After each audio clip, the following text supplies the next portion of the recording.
अस्सलामुअलैकुम रहमतुल्लाह। आज का जो मैं आपको नुस्खा बतलाना चाहता हूँ, यह इंतहाई मुजरब नुस्खा है।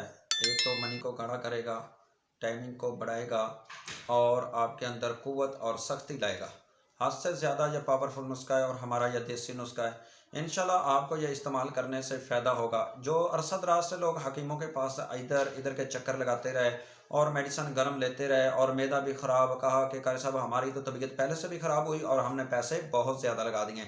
आज उनके लिए मैं एक ऐसा जूस तैयार करके आपको बतलाना चाहता हूँ जिसका इस्तेमाल करने से बहुत ज़्यादा आप लोगों को फ़ायदा होगा।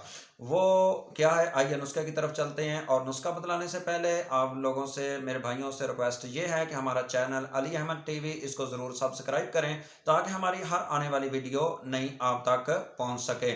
आइए मैं आपको नुस्खे की तरफ लेके चलता हूँ और नुस्खा ये हमारा आजमाएं और इंतहाई इसके अंदर कुव्वत और ताकत देखें कितनी आती है। मेरे भाई, आपने 3 अदद लेने हैं केले। 3 अदद केले ले लें और 7 अदद खजूर ले लें। खजूर अच्छी वाली ले लें और इन दो चीज़ों को आपने सुबह आधा किलो दूध ले करके छिलके उतार के खजूर की गुठलियाँ निकाल करके इसके अंदर डाल दें और इसका अच्छी तरह इसका जूस बना लें। जूस बना करके इसके अंदर 1 चम्मच इसबगोल जो सिल्का है इसको डाल दें और 2 चम्मच इसके अंदर शहद के डाल दें। और शहद के अंदर सही अल बुखारी किताब तिब के अंदर भी हदीस मौजूद है कि नबी पाक इस्लाम ने फरमाया शहद के अंदर हर बीमारी की शिफा है।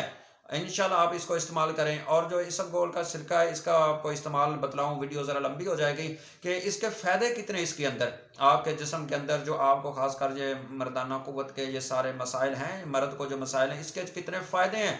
मसाने की गर्मी को दूर करेगी, मनी को गाढ़ा करेगी और भी जो मसाइल हैं आपके वो हल करने वाली ये चीज़ें आप इसको इस्तेमाल करें। ये आप तकरीबन इसी तरह इस्तेमाल करना है, तकरीबन 1 माह इस्तेमाल करें और देखना आपके अंदर कुव्वत कितनी आती है, ताकत कितनी आती है। इंशाल्लाह इसका बहुत ज़्यादा आपको फ़ायदा होगा इस हमारे नुस्खे का। अस्सलामु अलैकुम रहमतुल्लाह।